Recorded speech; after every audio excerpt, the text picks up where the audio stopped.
بسم اللہ الرحمن الرحیم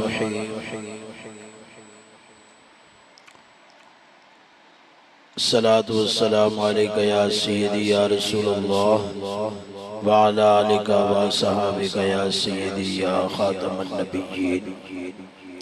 عزیز سنی مسلمان بھائیو، السلام علیکم ورحمۃ اللہ۔ قرآن مجید فرقان حمید 30ویں سپارے دے اندر اللہ رب العزت نے ارشاد فرمایا، انسان دے مختلف احوال ذکر فرمائے، اس دی پیدائش دا ذکر فرمایا، پھر فرمایا ثم اماتہ فاکبرہ، اسے موت دی اور پھر اسے قبر میں رکھوایا۔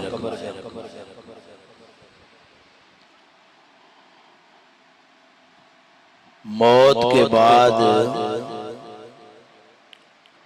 قبر والی زندگی جو ہے وہ ایک ایسا سخت امتحان ہے، وہ موت کے بعد جو زندگی ہے اس کی ایک ایسی پہلی منزل ہے کہ جس میں اگر آدمی کامیاب ہو گیا تو تمام تر آخرت کے مراحل جو ہیں ان میں وہ کامیاب ہو جائے گا۔ قبر کے متعلق دو حدیث مبارک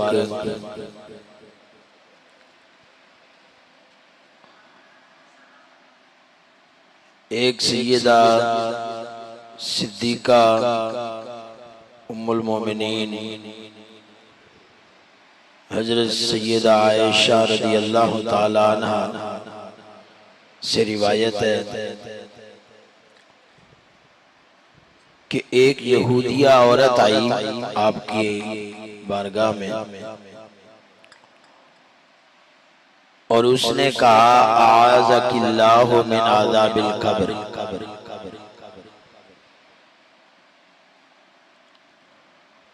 یہ ایک دعائیہ جملہ ہے، اس کے معنی ہے کہ اللہ تعالیٰ تمہیں قبر کے عذاب سے پناہ دے۔ سیدہ عائشہ صدیقہ سلام اللہ علیہا نے نبی کریم صلی اللہ علیہ وسلم سے سوال کیا، پوچھا یا رسول خدا صلی اللہ علیہ وسلم کہ کیا یہ عذاب قبر برحق ہے؟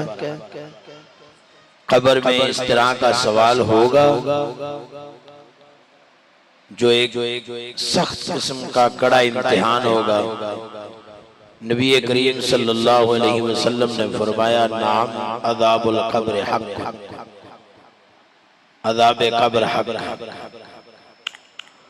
قالت عائشہ، تو سید عائشہ سلام اللہ علیہ فرماتی ہیں فما رأیت رسول اللہ صلی اللہ علیہ وسلم بعد صلی صلاة الا تعوذ من عذاب القبر۔ سیدہ ام المومنین فرماتی ہیں کہ میں نے اس کے بعد سید الانبیاء صلی اللہ علیہ وسلم کو کوئی ایسی نماز پڑھتے نہیں دیکھا جس کے بعد آپ نے عذاب قبر سے پناہ نہ مانگی۔ اس سے پہلے بھی آپ یہ دعا فرماتے ہوں گے، لیکن اسماع الناس، لوگوں کو سنانے کے لیے، تعلیم الناس، لوگوں کو تعلیم دینے کے لیے آپ صلی اللہ علیہ وسلم عذاب قبر سے پناہ مانگنے کو اونچی آواز میں ذکر فرماتے ہوں گے۔ اس کے بعد تو یہاں سے آپ اندازہ کر سکتے ہیں اس بات کا کہ نبی دو عالم صلی اللہ علیہ وسلم کے نزدیک قبر کے عذاب سے اللہ کی پناہ طلب کرنا یہ کتنا اہم ترین ہے کہ نبی پاک ہر نماز کے بعد سیدہ سلام اللہ علیہا جو کہہ رہی ہیں، حسر کر کے فرما رہی ہیں کہ کوئی نماز ایسی پڑھتے میں نے پھر نہیں دیکھا آپ کو کہ جس کے بعد آپ نے پناہ نہ مانگی ہو۔ نعوذ باللہ من عذاب القبر۔ اللہ اکبر۔ ایک دوسری روایت ہے کسی عذاب قبر اور امتحان قبر کے متعلق، قبر کے سوال جواب کے متعلق، حضرت سیدنا عثمان بن عفان رضی اللہ تعالیٰ عنہ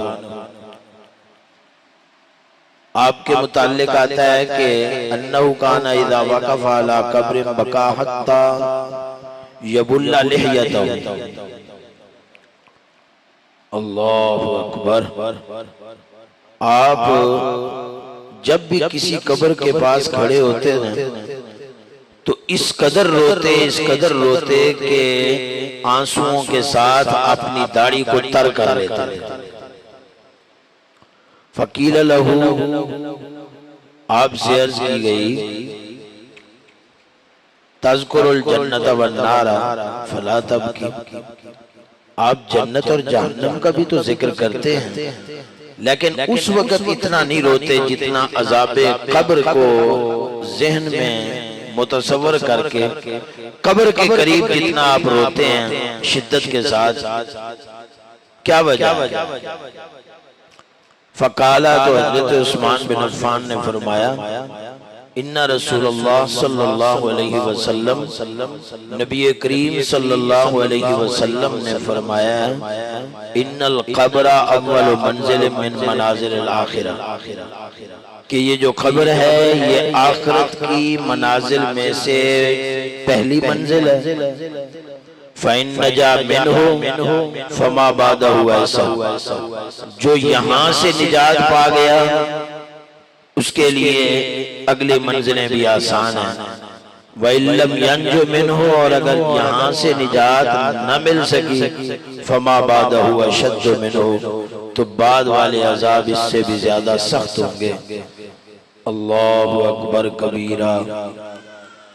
تو میرے عزیز دوستو، اللہ تبارک و جل شانہ سے جب بھی دعا مانگیں یہ افضل ترین ادعیہ میں سے ہیں، افضل ترین دعاؤں میں سے ہیں۔ ان کلمات مبارک کو گنا گیا ہے، ربنا آتنا فی الدنیا حسنۃ وفی الآخرۃ حسنہ۔ یہ عظیم ترین دعائیہ کلمات ہیں، اس میں دنیا کے لیے بھی حسنہ کا سوال ہے اور آخرت کے لیے بھی۔ وَقِنَا عَذَابَ النَّارِ، وَقِنَا عَذَابَ الْقَبْرِ، وَقِنَا عَذَابَ الْحَشْرِ، وَقِنَا عَذَابَ الْمِيزَانِ۔ یہ اپنی عادت بنا لیں کہ جب بھی دعا مانگیں درود مبارک، درود شریف پڑھنے کے بعد ان دعائیہ کلمات کو لازمی ادا کریں۔ اس کے بعد جو بھی دعا مانگنی ہے، صحت کے لیے، رزق کی خیر و برکت کے لیے، کسی دوست احباب، کسی بھائی کی کامیابی کے لیے، اپنے خاندان کے لیے کسی بھی قسم کی دعا مانگنی ہے تو وہ پھر بعد میں مانگیں۔ یہ دعائیہ کلمات آپ کی ہر دعا کا حصہ ہونے چاہیے۔ اللہ تبارک و جل شانہ ہمیں قبر کی تیاری کرنے والا بنائے۔ یہ جب ہم بچوں کو، طالب علموں کو کہتے ہیں نا کہ آپ کا امتحان ہے، آپ نے سبق یاد کرنا ہے اور سنانا ہے، تو اس وقت کیا ہوتا ہے کہ رات کو بھی بچے جاگ کر سبق یاد کر رہے ہوتے ہیں اور بار بار اپنے سبق کو دہرا رہے ہوتے ہیں۔ ایسے ہی ہوتا ہے نا؟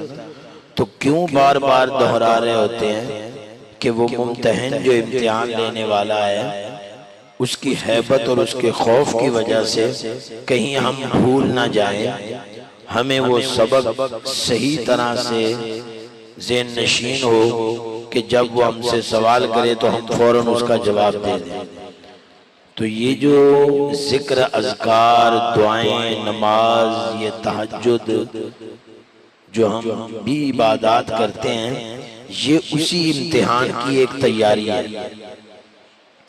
جب آپ تکالیف، مصائب، پریشانیوں میں، دکھ آلام میں اپنے رب کو یاد کرنے کے عادی ہو جائیں گے نا، تو پھر کیا ہو جائے گا کہ جب موت کی تکلیف آئے گی نا، موت کا فرشتہ سامنے آئے گا، موت کی تکلیف جب آدمی پر طاری ہوگی تو فوراً ہی اس کی جو عادت بنی ہوگی ذکر اذکار کرنے کی، اپنے رب کریم کو یاد کرنے کی، مخلوق سے بے نیاز ہونے والی جو اس کی عادت بنی ہوگی، اپنے خالق کی طرف رجوع کرنے والی جو عادت بنی ہوگی، تو اسی عادت کے مطابق وہ فوراً کلمہ طیبہ زبان پر جاری کرے گا، فوراً ذکر اذکار کرے گا، اپنے رب کریم کو یاد کرے گا۔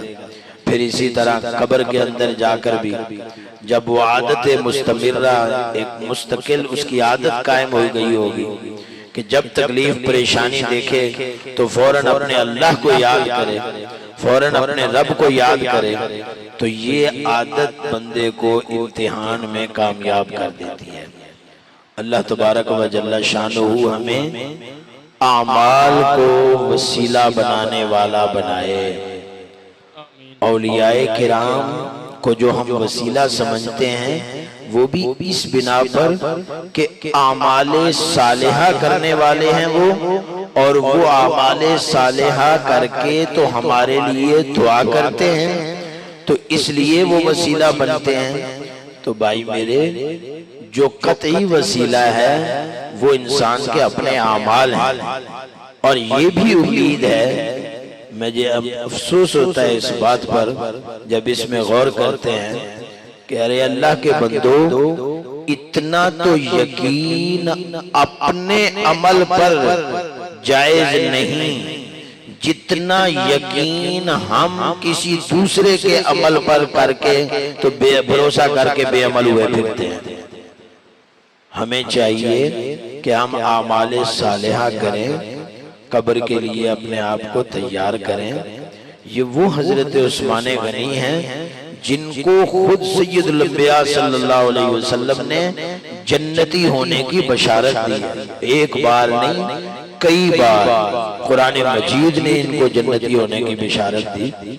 یہ خلفائے راشدین میں سے بھی ہیں، یہ عشرہ مبشرہ میں سے بھی ہیں، یہ اہل بدر میں سے بھی ہیں، یہ اہل بیعت رضوان میں سے بھی ہیں، اہل احد سے بھی ہیں، اور نبی کریم صلی اللہ علیہ وسلم کے دو بار داماد ہیں، ذوالنورین ہیں، اور ان کا یہ حال ہے کہ وہ قبر پر کھڑے ہو کر اتنا روتے ہیں کہ ان کی داڑھی مبارک تر ہو جاتی ہے، اور ہم یوں سمجھیں کہ ہم سیدنا عثمان غنی رضی اللہ تعالیٰ عنہ کا نام لے کر، ان اولیاء کا نام لے کر نجات پا جائیں گے، تو یہ ہمارا دھوکہ ہے، یہ ہم پھر شیطان کی طرف سے دھوکے میں پڑے ہوئے ہیں۔ اس دھوکے سے باہر نکل کر ہمیں وہ اعمال صالحہ اختیار کرنے ہوں گے جو صالحین نے اختیار کیے، صالحین سے محبت، صالحین والے اعمال اختیار کریں، اور اس کے بعد امید رکھیں۔ اور یہ ایک حدیث پاک ہے کہ نبی کریم صلی اللہ علیہ وسلم، ایک نوجوان، اس کی وفات کا وقت تھا، آپ صلی اللہ علیہ وسلم نے پوچھا کہ کیا حال ہے؟ وہ عرض کرنے لگے کہ مجھے اللہ کی رحمت کی امید ہے اور اپنے گناہوں کا خوف ہے۔ نبی کریم صلی اللہ علیہ وسلم نے ان کو پھر بشارت دی۔ تو میرے پیارو، یہی اپنی طبیعت اور مزاج بناؤ، اپنی بھی، اپنے بچوں اور متعلقین کا مزاج بھی یہی بناؤ کہ اللہ کی رحمت سے پر امید رہو اور اپنے گناہوں کی وجہ سے پر خوف رہو۔ اللہ تبارک و تعالی اس امید اور خوف کے درمیان ہمیں رکھے، کیونکہ ایمان جو ہے وہ اسی خوف اور امید کے درمیان ہے۔ اللہ تبارک و تعالی ہمیں دنیا بھی حسنہ عطا فرمائے اور آخرت میں بھی حسنہ عطا فرمائے۔ اور عذاب قبر سے، عذاب نار سے، اور ہر قسم کے شر سے ہمیں اپنی پناہ عطا فرمائے، آمین ثم آمین۔